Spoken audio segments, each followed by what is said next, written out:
Quarto e último capítulo da série Clara Missão. O teatro de bonecos pernambucanos presente na cultura de nossa cidade. A arte e essência do artista Hélio de Lima. E no Papo Gerais desta semana, a terceira e última parte da entrevista com Flávio Arcioli. Mais história, memória e cultura de nossa cidade. Não saia daí, o Uberlândia de ontem sempre está só começando.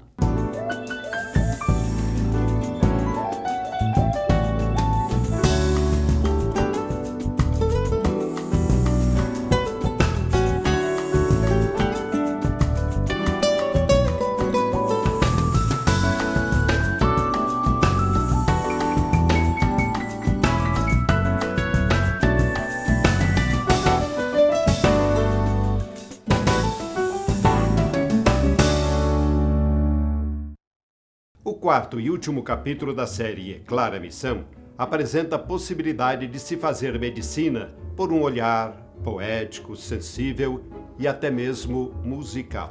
E ainda uma despedida muito especial a um dos fundadores do hospital, o saudoso Dr. Ismael Rezende. Veja a seguir.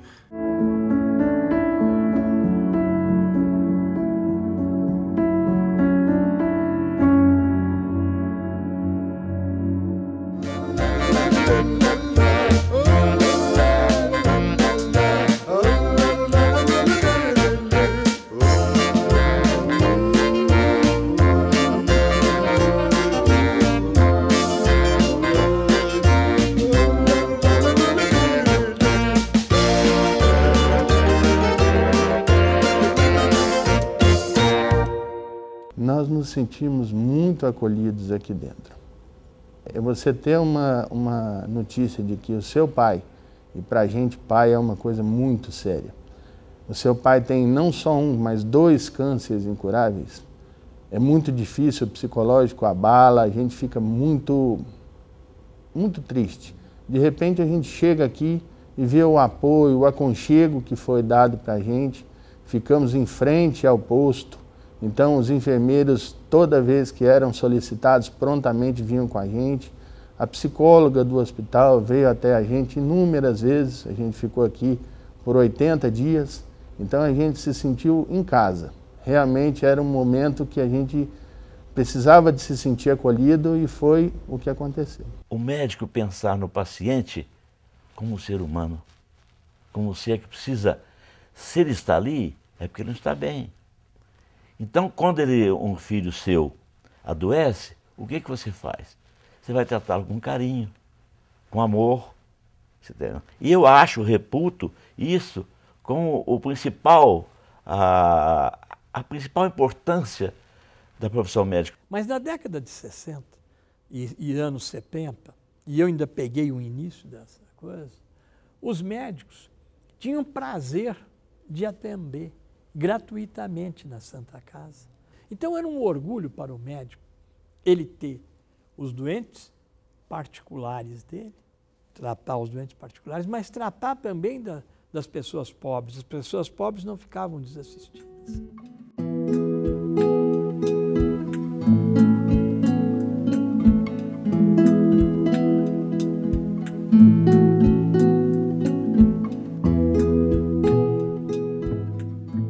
Ele atendia as pessoas pobres de Uberlândia, porque não existia INSS, não existia SUS. E ele sempre falava, é preciso socializar a medicina. A missão, a maior missão de Santa Clara, porque ela era da nobreza. Então, a missão de Santa Clara foi mostrar o verdadeiro rosto da pobreza. Por isso, ela deixou toda a sua riqueza, seus castelos, tudo,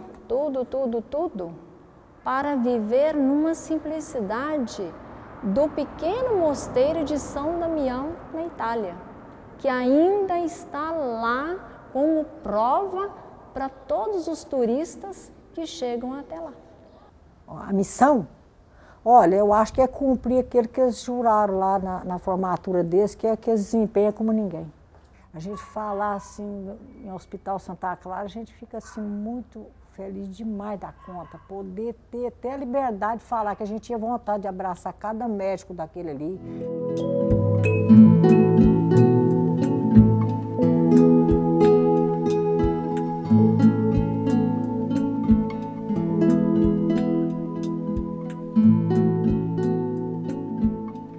Nunca, se alguém estiver me ouvindo, e se alguma vez eu neguei uma consulta, ou uma cirurgia, ou um parto, para alguma pessoa pobre, que fosse me procurar e dizia para mim, eu quero fazer a cirurgia com o senhor, eu quero a consulta com o senhor me faz?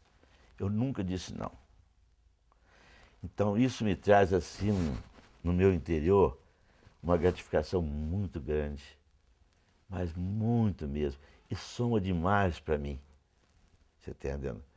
E só Deus sabe lá em cima se eu vou ter bônus ou não.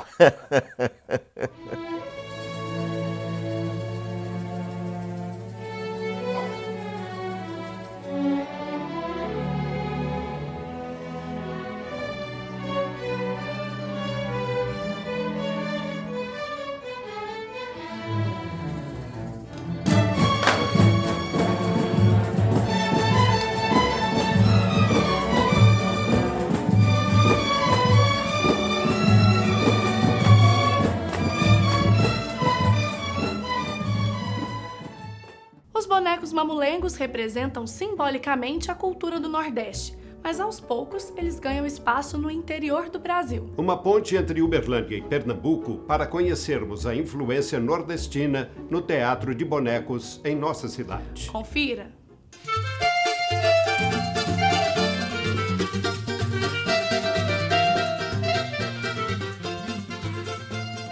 A entrada de bonecos no Brasil teve ocorreu assim entre um século e meio, mais ou menos, após a chegada dos portugueses no Brasil, né, já perto de 1600, nós tivemos holandeses, que inclusive criou-se a cidade de Olinda. E eles trouxeram o auge, era o apogeu do teatro de boneco na Europa. E esses bonecos vieram com os holandeses, que primeiramente eles eram usados só em festas religiosas. Então eles vieram, por isso que geralmente a maioria dos bonequeiros, dos mamulengueiros, tem uma família de uma criança e 5 adultos, que isso representava aí os 3 reis magos, Maria, José e a criança. Hoje o mamulengo faz parte do nosso folclore. E Pernambuco, como eles se transformaram em brasileiros lá, né? Porque se tem a história, há uma dúvida se a China ou a Índia fez primeiros bonecos, mas depois apareceram nos sarcófagos lá do Egito crianças que tinham seus bonecos de ouro junto. Depois, na Grécia Antiga, comercializava fantoches, já de colocar a mão, assim como a gente faz até hoje. E na Idade Média foi para Roma, né? É um curso de como andou a criação do mundo. E na Itália se chama de títeres. Então a gente tem toda uma herança. Como a gente tem o sul do Brasil, basicamente europeu, né? Lá no sul também tem essa tradição. Mas de folclore mesmo, só o Nordeste é mais arraigado essa coisa.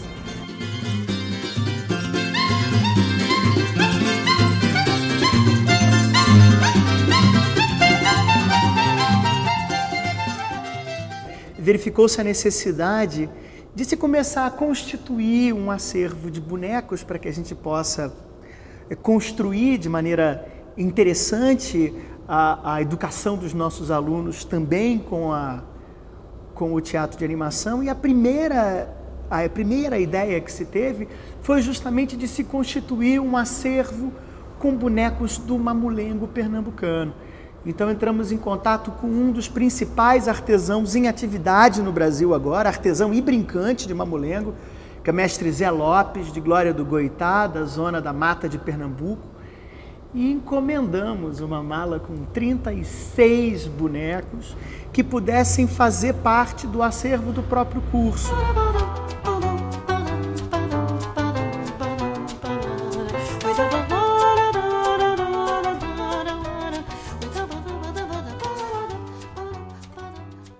Nordeste, em 90% dos seus bonecos são esculpidos em madeira, de mulungu ou imburana, porque ela é uma madeira durável e ela é macia, né?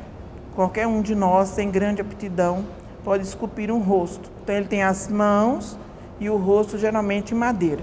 São bonecos de uma manifestação popular de teatro que leva em consideração a brincadeira, o jogo, até mesmo, enfim, uma das qualidades principais desse teatro, que é o mamulengo, é a pancadaria. Se vocês forem perceber, o guarda que está ali recebendo as pessoas na frente do museu, ele já tem o seu narizinho meio machucado, porque ele já participou de algumas brigas de pancadaria, tentou, né, apartar briga de marido e mulher, teve um pessoal aí numa festa que se exaltou, o guarda tentou entrar, acabou entrando na bordoada também.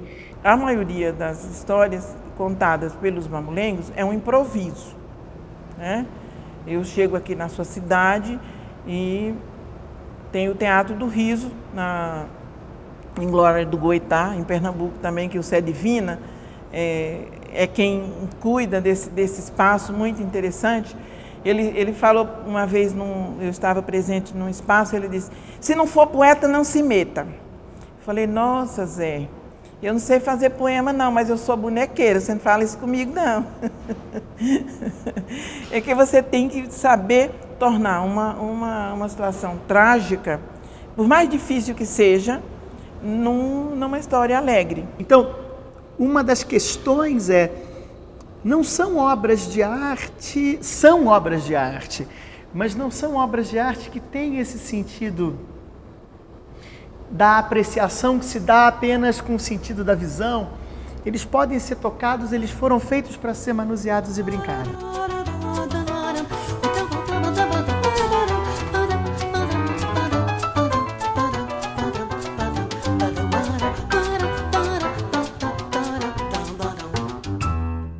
Um personagem que passeia pela arte e seus mais diversos significados. O programa de hoje apresenta o trabalho e o talento de um ilustre artista uberlandense, Hélio de Lima. Veja a seguir.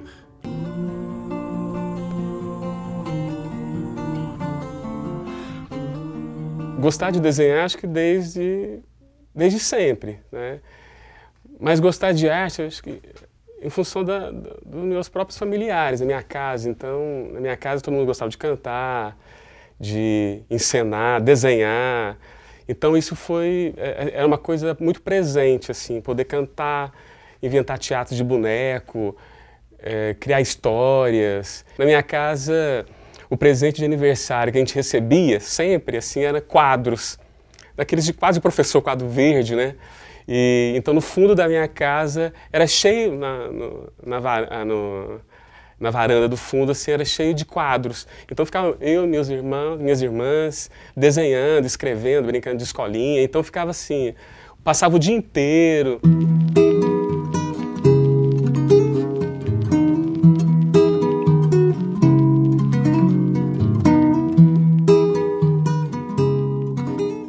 Colegial, né?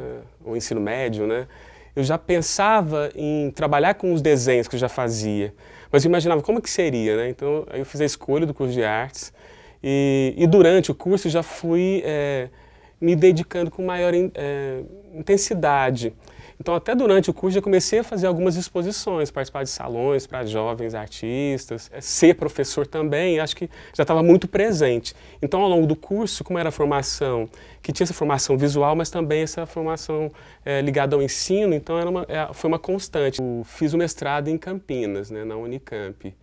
E lá também, assim, eu tive a oportunidade de conhecer outros artistas, desenvolver essas minhas ideias que eu realizava aqui. Então, assim, foi uma grande oportunidade, né? Poder sair desse mundinho que eu habitava e reconhecer outros, né? E até mesmo me reconhecer no que eu fazia, né? Porque talvez você tenha que ter um distanciamento para entender o que você faz, até mesmo valorizar o que você produz. Será que a sorte virá num realejo, trazendo o pão da manhã, a faca e o queijo, ou talvez um beijo teu? Eu acho que trabalhando com criança, eu acho que fortalece meu trabalho atual, porque tem esse frescor da descoberta. Então eu posso olhar com olhos novos sempre, como se eu estivesse no mesmo nível de olhar que essa criança tem. Então por isso que fortalece o que eu faço e me habilita a construir novas imagens e ter novas ideias em função desse próprio trabalho. Tem uma linha que conduz todo o meu trabalho artístico que é o desenho. Então ele tem uma permanência desde a infância e eu continuei desenhando. Então, e esse desenho, às vezes, ele se transforma em um objeto que é um brinquedo, que ele é lúdico.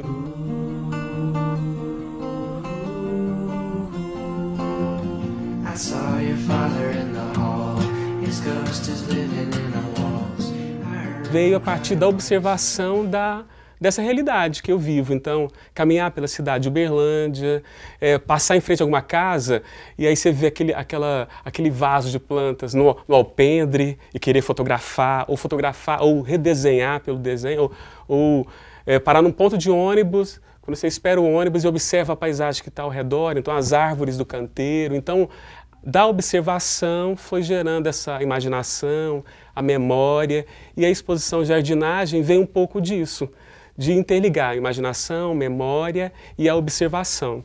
E esse projeto eu venho desenvolvendo ao longo do tempo, até chegar no próprio livro que chama Pé de Livro.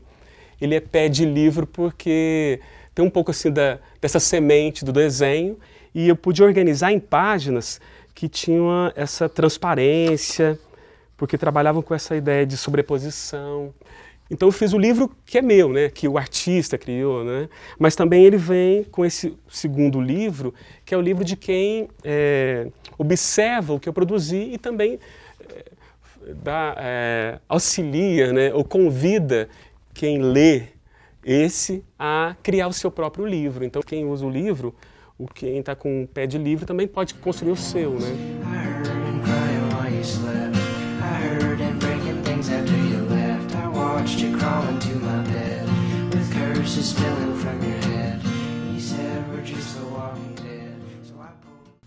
Olá, o prazer de continuar conversando com Flávio Ercioli, relembrando e comentando aspectos muito interessantes da vida cultural da nossa cidade. Aqui a terceira parte da nossa conversa com Flávio Ercioli.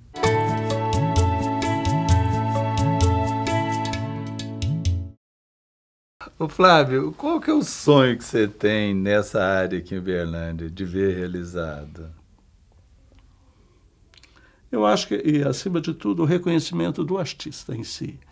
Eu fico extremamente infeliz quando vejo o descrédito que foi atribuído a um dos grandes artistas de Uberlândia, que foi Grande Otelo, a ponto de se deixar um teatro com o nome dele em ruínas. Uma pessoa que saiu daqui, da mais digna das profissões, do engraxate em si, mas pequena para muitos, mas se tornou um grande artista, não só nacionalmente conhecido, como no exterior também, e num descaso que é aqui em Uberlândia, uma pequena estátua numa praça, praticamente depreciada em si, deteriorada, e um teatro do qual poderia ser um templo, do qual fosse implantado vários projetos com esse nome. Criou-se há um tempo aqui a medalha Grande Otelo. Isso se perdeu no tempo. Não existe uma escola de formação com o nome dele em si. E isso, para mim, como artista, eu acho que assim, eu fico triste de pensar assim, não só ele, mas como muitos outros que não foram reconhecidos aqui, que tiveram que sair fora para ter um... mas até sobre isso, eu queria te perguntar, assim, você vai em Goiânia, eu cito esse exemplo, a valorização dos artistas lá é muito grande, o artista da cidade ou da região. Da cidade, da região, do estado. Do estado. Aqui em Uberlândia eu não sinto isso, né? E os nossos artistas fazem sucesso ou são reconhecidos fora de Uberlândia muito mais do que aqui. Por que razão você... Não sei. Talvez a gente volta na antiga frase que santo de casa não faz milagre. Infelizmente, essa praxe é verdadeira aqui em Uberlândia. Eu gosto de falar que pessoal daqui tem um chicote curto, só bate em quem está perto. Também, eu acho. Porque uma outra figura, num nível bem diferente, mas acho que Uberlândia é injusta com ele, é o Moacir Franco. Com certeza. Moacir Franco, Nalva Guiar, grande cantora, que para quem começou a assistir os primeiros programas de televisão em Uberlândia. Estrelinha que canta. Estrelinha que canta. Quantas pessoas... Esse era do meu período. Eu tinha o que era... Molecote, ela já cantava, você via lá Darlan fazendo desenhos, tantas ruas de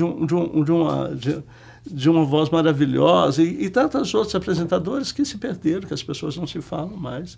Isso, a não ser algum registro ou outro, onde está essa memória?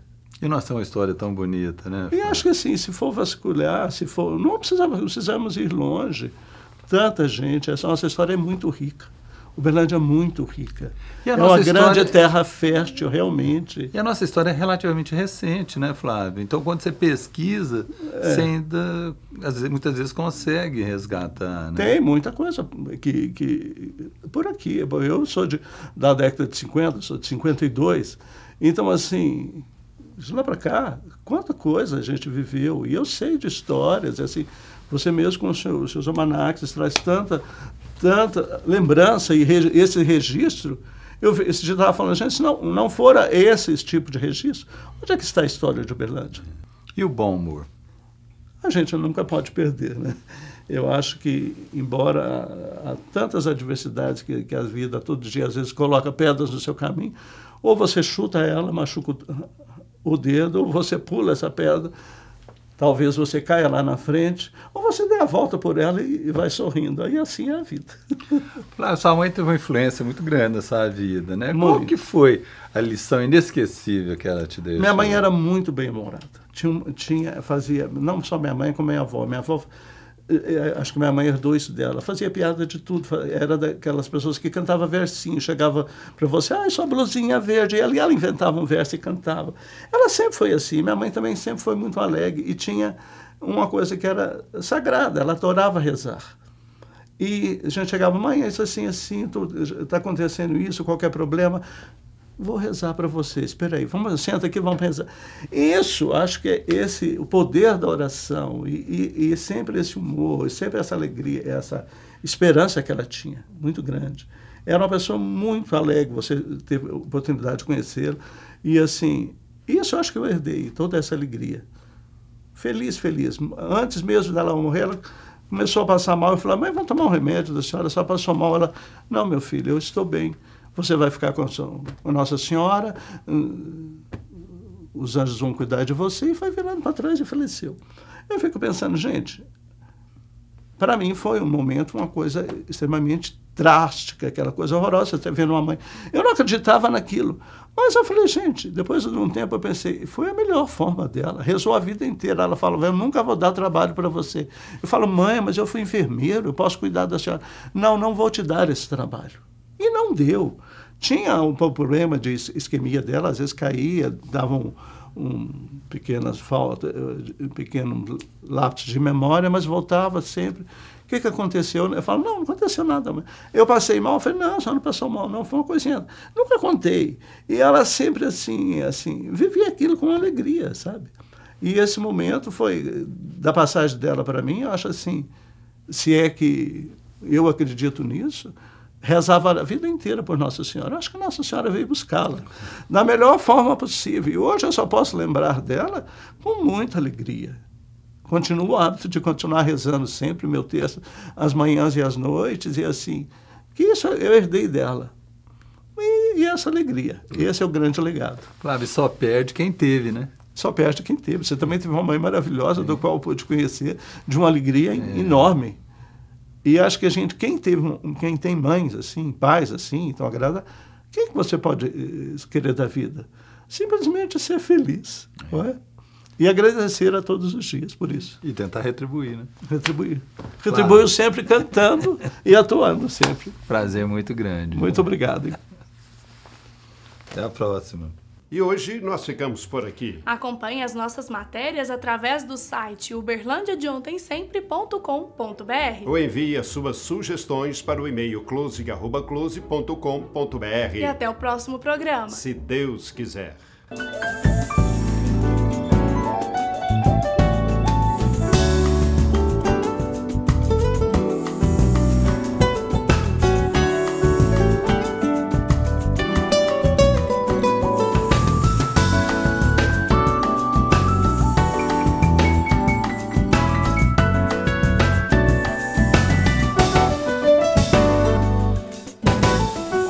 Patrocínio Algar. Gente servindo gente.